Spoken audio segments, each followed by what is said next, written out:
Round here, them guns get the last word. Welcome back to the channel, everyone. Today we have a few different topics that I want to talk about and just go through. There's been a lot happening in the FGC lately. The biggest thing is possibly the Street Fighter 6 beta. I did not get to play it, and I honestly didn't even try. I didn't even try to send codes. Maybe I should have, because there was a lot of people who was playing it. And what was really crazy about it too, one, I am surprised about how good everyone has gotten so quick. Like day one into the beta, people were already basically gods at the game. Day two, people started figuring out which characters is more powerful than others, and a lot of people were saying that Street Fighter 6 beta is like a dumbed down version of Street Fighter. I was seeing a lot of comparisons being made to Third Strike. Third Strike is, that's like the crown jewel of fighting games, but Street Fighter 6 is kind of dumbed down. But even though it's dumbed down, a lot of people are saying this could possibly be the best Street Fighter ever made. This might end up being the best Street Fighter game. It just might. Unless there's something like every character has infinites, right, that are unpatchable. This is now the worst Street Fighter game. This is the worst Street Fighter game, the actual worst one. Something could be very easy or very simple and still be really, really great. And I think Street Fighter 6 is showcasing that. Now, that's sort of my just quick thoughts about the Street Fighter 6 beta and everything that is happening there. The next thing that I want to talk about is Kazuya.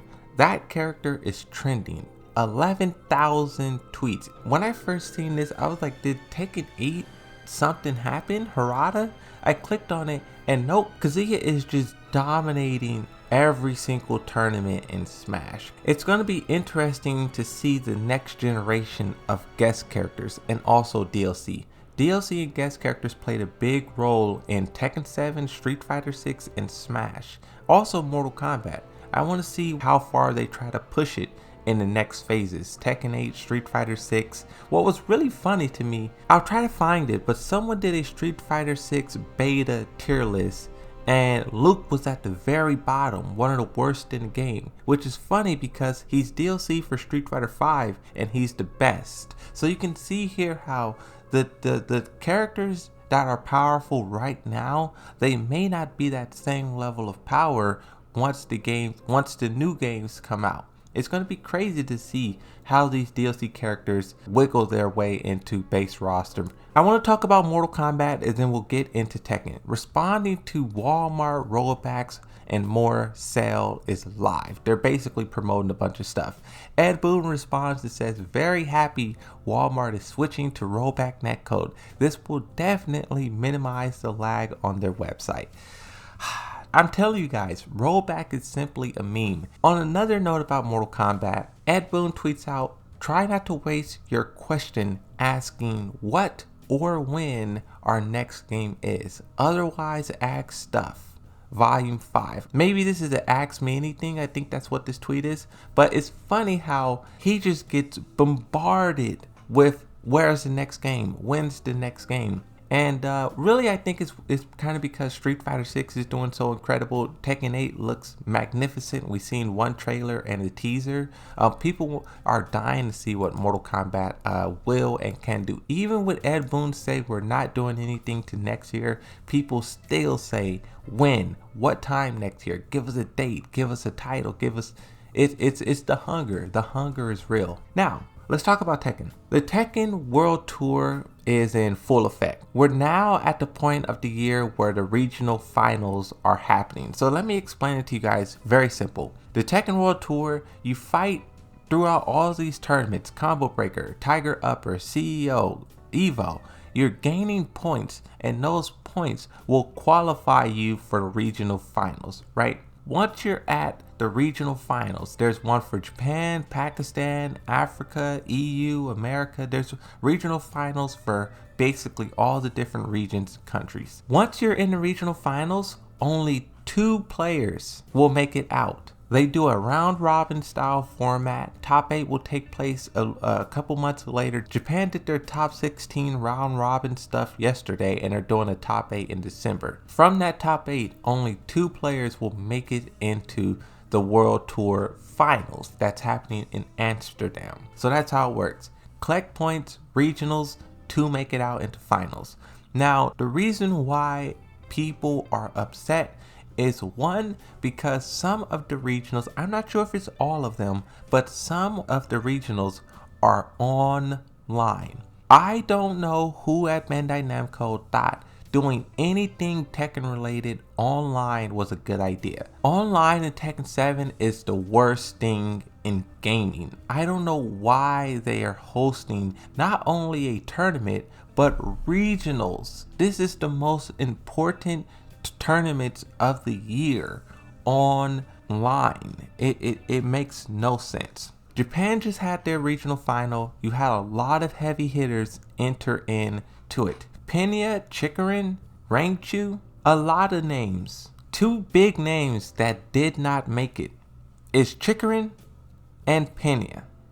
Now, Pena is the Master Raven player that was going crazy at EVO. There was a few Master Ravens. Pena was one of them, wearing all black and was going ballistic. But Chikarin, the Tekken World Tour champion of 2019. That's the last one we have had, and it's strange that he won't be making a return to defend the crown. He didn't make it out of the regional finals. Seeing this got a lot of people riled up on Twitter. I want to read from Arslan Ash because he's been outspoken about this whole regional final things for the longest. Arslan Ash says, after seeing Chikarin and Pena didn't make it to global finals, I'm worried about myself. I really want to have some words with the people who made such stupid rules. Another tweet says, whoever made these TWT rules, and then it's a picture and it says beginner. You can see how frustrated he is. And the reason why Arslan Ash is so frustrated is one, I tried to find this tweet but I couldn't find it. But one, Arslan has said many times before that the online infrastructure for Tekken in Pakistan is trash. The netcode, online matchmaking, it's trash there. So why would you do online? Two, everyone, all of the top players who possibly would be in this regional finals, they all know each other. Half of them is on Arslan's team. Just let them do it offline. The second thing, like I said earlier, a bunch of people go in and only 2 make it out. Arslan Ash said way back in 2018 when he first showed up to the FGC, everyone was surprised that he beat Knee and all these other top players. He said, I'm not even the strongest from where I come from. Back home, there's people who's far stronger than me. So here's why Arslan Ash is so bothered.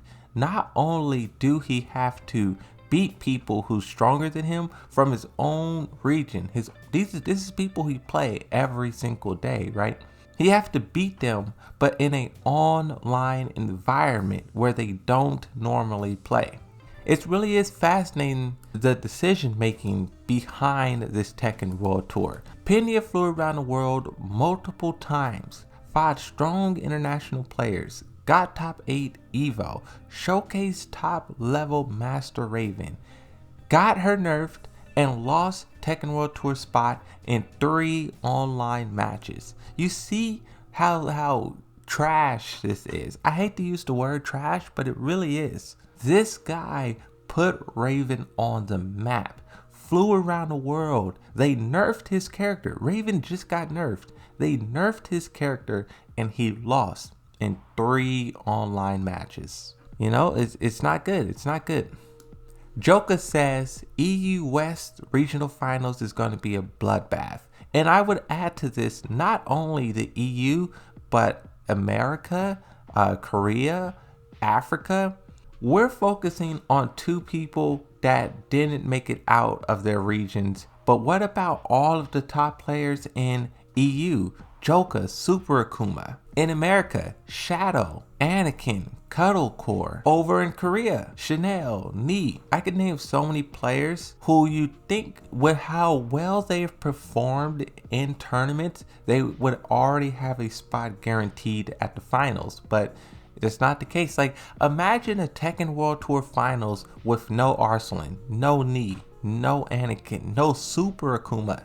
That's a reality. You can also look at the flip side, right? We're looking at the side of it. Oh, these guys worked so hard to get there and now they have to play in this online dungeon to get out. The flip side of that is maybe this is Bandai Namco's way of testing who the realest, strongest players are. I was trying to think about it like playing devil's advocate. Maybe these regional finals is going to give us some of the most intense versions of Tekken ever. Online matches, very cutthroat, 2 players survives. You're going to need to pull out all of the stops, all of the tricks, all of the new tactics to survive. If players like Nii, Arslan, Anakin, Super Akuma, Joka, if they want to make it into that World Tour finals in Amsterdam, they're really going to have to play some of the best Tekken they ever played. The final thing that I want to discuss in this video is the new update, patch 5.0 and also 5.1. I've been playing a lot of Tekken 7 lately. I've been playing 4-hour, 5-hour live streams. I've been playing in my own free time on Xbox. Tekken 7 is a very old game. We know almost everything there is to know about the game. But now they tweaked something with the walls and how people tech roll, and it's throwing everything off. I really don't care about the balance of it all. I know a lot of people were complaining about Fang. He barely got nerfed.